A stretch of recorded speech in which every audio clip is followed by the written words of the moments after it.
First of all, let me say just off the bat, this video is really about nothing but what you see before you. So click the links for Odyssey, Bit Chute, or just join the channel, support the channel through YouTube or the various other links, or Telegram and Gab are really, really off the hook.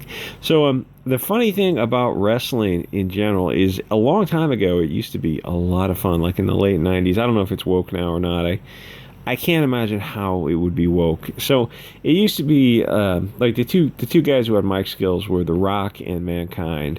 And that was kind of it. That was kind of the only two people who could talk on a microphone coherently and actually, I have timing and good line delivery and that kind of stuff. And even all the other popular wrestlers were real stiff. Even after years of trying to get mic skills, it's just some people have it and some people don't. Mankind and The Rock were all just so ridiculous. It was funny. So the other thing about wrestling is I got to meet Triple H and Stephanie McMahon in person at some other event, had nothing to do with wrestling. And the funny thing is about the guys, they always exaggerate the heights. He's in person, he's just like a little taller than me, so he's probably 6'2" or something. It's all the heights are exaggerated.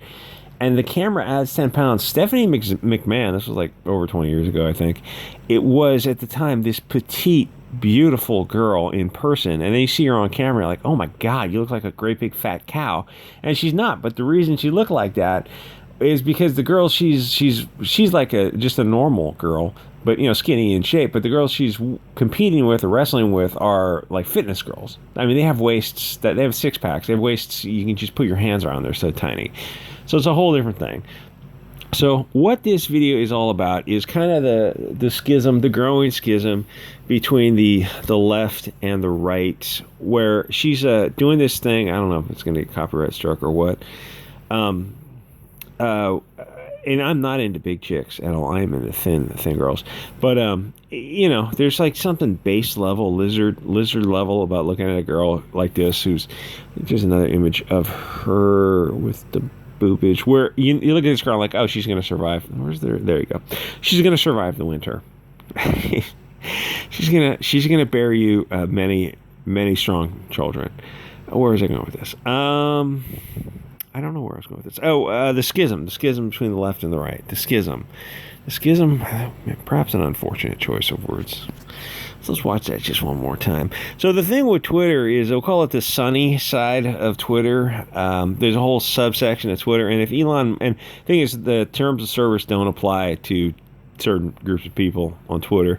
And the truth is, the right wing doesn't, just one more time, the right wing doesn't, like I said, you're not, even if you're not even into the thin girls, there's just something, there's something appealing about different types of people, I'm sure. Where's it going with this? Really, she really knows what her assets are. Oh, so Twitter. So if Elon Musk buys Twitter, it's going to be a trip to see the difference between if the right suddenly has free speech. And another thing is, the right wing doesn't often report tweets as often as, just one other time, as the left wing does. So that's why right wing Twitter, the way it works is, if you hit a certain amount of subs, you cross over, you just get kicked off.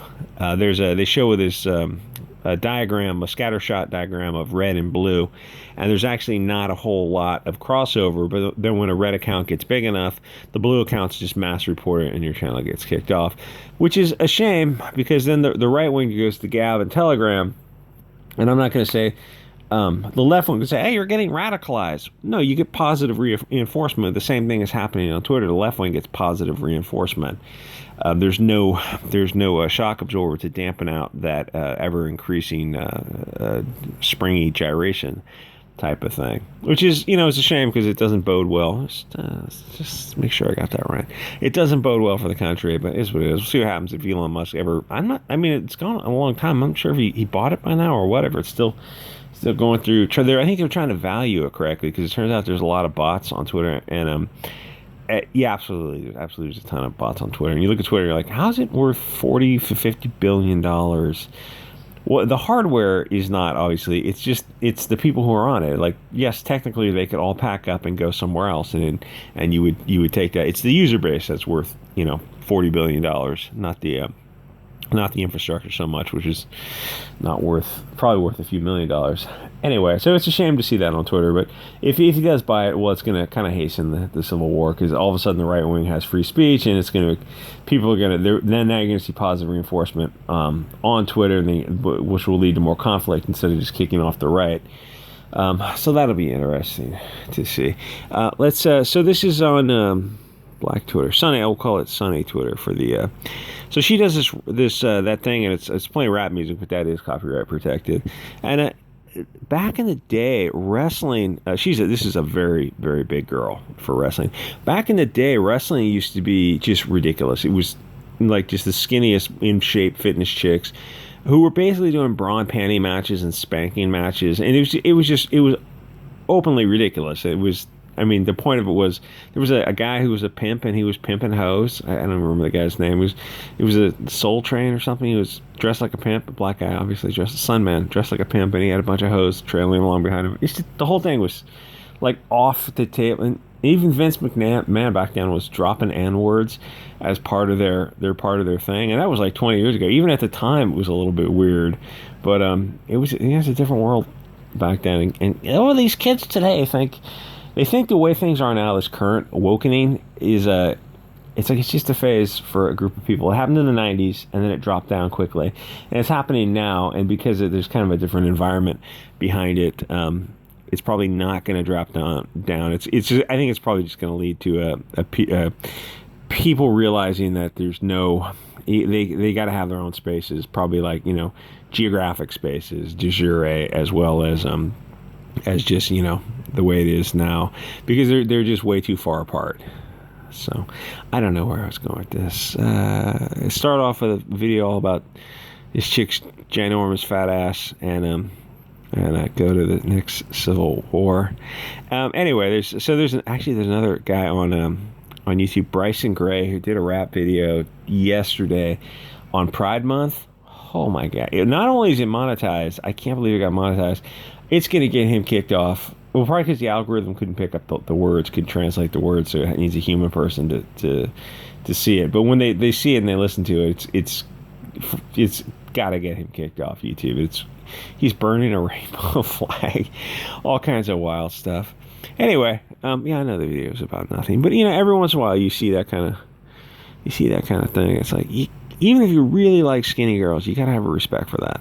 It's really something else. And it's a trip to see like a Gina Carano type, someone who's on the right wing and is in the public and is trying to be openly, vaguely on the right wing. And keep in mind, the only thing she said is she played some rap song by some rapper who's vaguely right wing, Topher or something. I guess she's on YouTube too.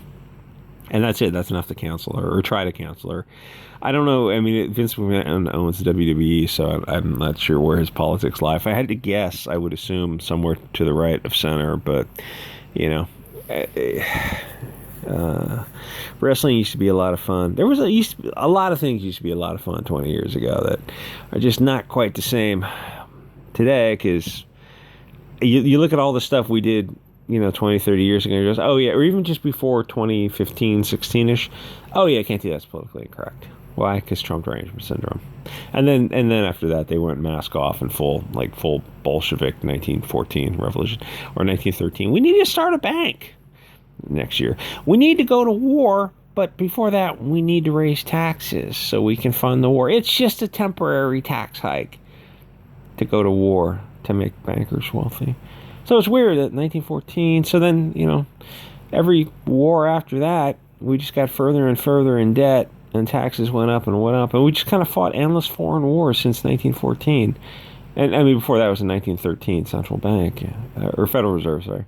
And then a year later, we went raise taxes and go to war. World War I, World War II, Korea, Vietnam, and then various clandestine stuff in Central America, and probably stuff in Southeast Asia also, and stuff really all over the world, like kind of perpetual war. And then in the 90s, the Middle East, kind of perpetual war. In fact, even if it starts to die down, you have some event domestically that happens that kind of ramps it up again. Weird. Weird. It's just been over 100 years, 105 years, 107 years of perpetual war. After that, Federal Reserve raised taxes. So now, it's now typically, the funny thing is, like, if you wanted to start some of your own little area, legally and peacefully constitutionally protected activity, the issue would be like, oh, well, like, each American owes, $600,000 in debt. Like, so if you guys start your own area, who's going to pay that? Oh, I don't know. You could probably send that bill to the people who got you involved in the First War, World War One, and the Federal Reserve in 1913. You can let the bankers pay their own bills. That's kind of an issue. Too bad for YouTube. Maybe I'll edit off this last little bit. It's hard to stay between those navigational guidelines. That is a big girl. That's too big for me. Not that she's knocking down the doors. It's like, and if she was knocking down the doors, it's like you'd never say no to that. It's always, oh well, it's in front of you. You can't be rude. Whatever. Click the links, and I will see you guys on the next episode.